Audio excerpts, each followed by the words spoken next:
Okay, so welcome back to the channel, and something very interesting in fashion just happened. So it's something I definitely want to talk about. And what has happened is Rihanna has launched a new luxury brand, new fashion house with LVMH. And if you don't know what LVMH is, it's like a big fashion conglomerate. So they own, I wouldn't say fashion conglomerate, actually it's a luxury goods conglomerate, which means they own a lot of companies like Berluti, Dior. They own Louis Vuitton, obviously. LVMH actually stands for Louis Vuitton Moet Hennessy. But there are also other big fashion conglomerates, and I think some of you might have heard of Kering. But anyway, I'm going off on a tangent now. But this is really, really interesting in fashion because this makes Rihanna the first black woman to be at the helm of a fashion house under LVMH. Now, if we talk about what Rihanna has done in fashion, she's had a couple of collaborations. I remember the time she had, I think this was 2016, when she had the collaboration with Dior, and she had that sunglasses collection. And obviously she has the ongoing collab with Puma, and honestly I think Rihanna has a lot of influence in fashion when it comes to collaborations, because I think one of the first mainstream collaborations was the first Fenty collaboration with Puma. And I think because of the success of that collaboration between Rihanna and Puma is now a reason why now every brand is always collabing with different celebrities and influencers and stuff like that. So yeah, Rihanna definitely has a lot of influence in the fashion industry in my opinion. And obviously she's known for having a really, really good style. And that's something we can talk about in another video. But yeah, Rihanna has a history with LVMH, and what I do know is she had the sunglasses collab with Dior, and Dior is under LVMH. So the next year was when she launched Fenty Beauty, the Fenty Beauty line, which was in 2017. And in 2017, it was launched under LVMH. So LVMH have kind of a track record of when they've worked with Rihanna, and they've worked with Rihanna and they've seen things work. It's not like this is a test or an experiment, because when I was actually doing research for this video, I found out that Fenty Beauty was launched in 2017, and by the end of 2018, they made a revenue of around £430 million, which is crazy amounts of money. So obviously this proves that Rihanna is a draw. And yeah, so now I'm going to talk about what I like about the fact that Rihanna is releasing a brand with LVMH and what I hate about it. So first of all, the good. Something that's really interesting about this, the fact that LVMH allowed Rihanna to have her own brand, is most of the times when big companies do things with influencers or celebrities, it's normally short term. So like I said, Rihanna had the sunglasses collection with Dior in 2016. You have Kim Kardashian, who had a recent sunglass collection. You have Kanye West, who collabed with Adidas before he formed his own brand. So there's a lot of collaborations with celebrities and influencers with big brands, but brands don't normally allow someone to actually build their own house and make their own company under a conglomerate. And something as big as LVMH, this is so huge. This is actually very, very huge. Another thing is that I think because historically fashion has been very white, I don't think anyone will argue with me on that. But the fact that Rihanna was at the cover of the September issue for British Vogue, which is one of the most important, it is the most important cover of British Vogue. And I think I made a video about that. And also now she's now become the first black woman, you know, to be at the helm of a major company under LVMH. And yeah, it's just crazy. It's crazy that they've given her this opportunity and they've put this much faith, quote unquote, into her. But I wouldn't say it's faith because, like I said, Fenty Beauty made £430 million in 1 year. Like, let that sink in. £430 million. So there was actually this analysis that was done, and with this analysis they were trying to figure out how Fenty Beauty made so much money in the first year. And one of the things they attributed Fenty Beauty's success to was the diversity. So something that a lot of my black friends, I don't use makeup, but black girls I know that use makeup, my family members, something they've always said since I was young actually is that there isn't makeup really for black people. There's like loads of different shades, and then you get to a certain like light skin black person point, and then it kind of stops there.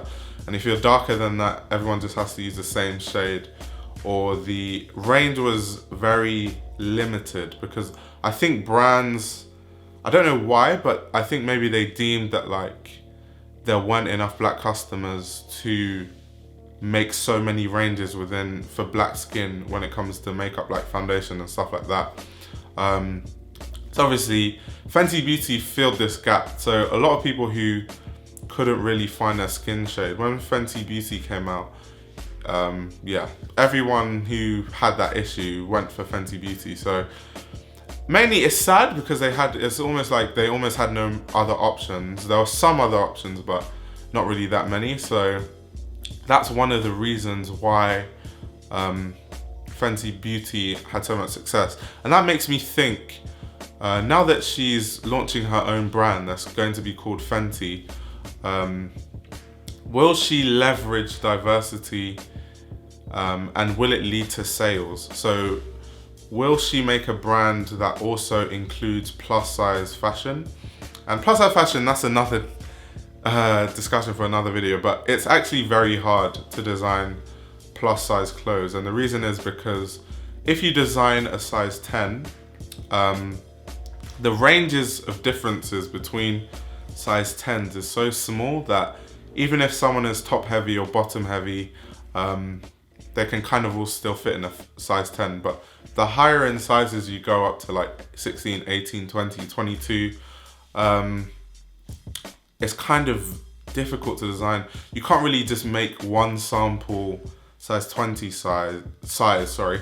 You're gonna have to design for people who are top heavy, bottom heavy, because if you make one sample dress or shirt or whatever for someone who's a size 20, it's not gonna work. And a lot of plus size brands I've seen, I'm not sure if it's like the guys who design for those brands didn't study fashion design, or they don't have any knowledge on fashion design, or they're just doing it to seem woke. Because I've seen a lot of plus size brands, and I still think it's a hole that needs to be filled, which is why I'm like talking about it in detail. A lot of plus size brands I see only design a sample. So if they do a size 20, they just do one size 20. So a size 20 person size 20 has a huge range. You can have a woman who's a size 20 who has a very slim waist, maybe small boobs, and then a massive bum, massive thighs, and she's a size 20. And you can have the flip side where someone doesn't really have a big bum, not big thighs. They have massive boobs, their midsection is big, their belly is big. So when it comes to plus size design, I think Fenty as a fashion brand that's going to be launching can really fill that void and really make a lot of sales in that respect if they do it properly. So it's not just to do plus size fashion and be acting like you're this woke brand and you're diverse. Actually look into it and design properly. But one thing we do know about this is there was a statement that was made, and they said that in a few weeks they're going to be launching some clothes, which means they've been working on like probably a collection or two for a while before announcing it now. And it's going to be ready to wear clothing, leather goods and footwear. So I'm looking forward to it. I follow the Instagram account. I'm definitely looking forward to what she's gonna do. I think a lot of things can go right. At the same time, a lot of things can go wrong. Mainly because this is like the first time a big conglomerate has kind of worked with someone from like this Instagram era and just formed a brand. It's crazy. So yeah, I'm really looking forward to it. Another thing that's really interesting about this is she might launch at the next Paris Fashion Week, which isn't too far from now actually.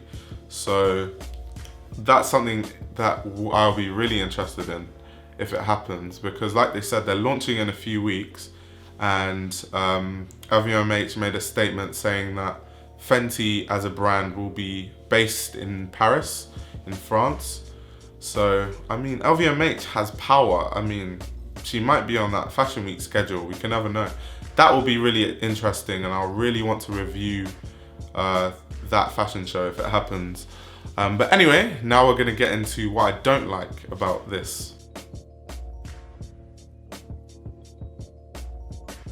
So a criticism I have had for LVMH is that LVMH, I get that it's a business. Ultimately, fashion is a business. It makes sense. But I feel like LVMH has focused so much on making money recently, which should be an objective, but also I feel like you should invest in talent to kind of push the fashion industry forward, which could actually lead to more money in the future.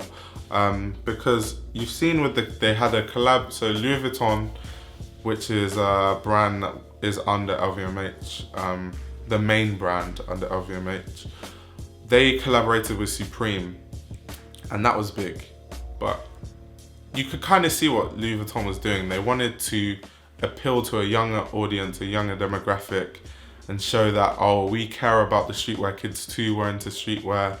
And now you see it's interesting because they did it so perfectly, where they had that collaboration with Louis Vuitton and Supreme shortly after Kim Jones leaves and he goes to Dior Homme, or Dior Homme as guys like to say. And then Virgil Abloh has been appointed as the creative director for Louis Vuitton menswear.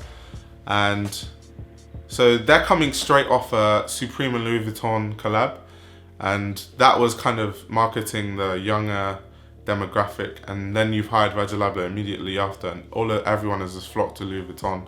And now Virgil Abloh is making bank for Louis Vuitton. He's making sales. So it's smart fashion-wise. But the criticism I have with all these things that have been happening around Louis Vuitton especially, and LVMH as a whole, is the big profile signings they've made in the past 2 years are people without, let me say, fashion designing skill. So you have Virgil Abloh, who is a self-taught designer. I don't think the problem is that he's a self-taught designer, it's just that he's a bad designer in general. And the only reason LVMH hired him for Louis Vuitton is because he's popular. Off-White was popular, and they thought, if we bring this guy to Louis Vuitton's gonna make a lot of sales. So yeah. And it's so crazy because I have thought the Louis Vuitton collection so far under Virgil Abloh have been decent, but the only problem is he's not really doing anything, is he? There's a whole team that works under him and does everything for him.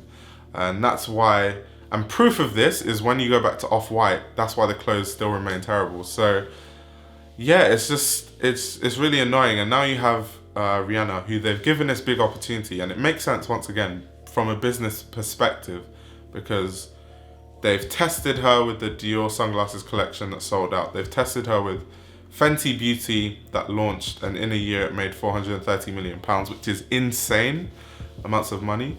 So I get why they're like, you know what, let's just launch a brand with Rihanna, because this is gonna make a lot of money for our conglomerate.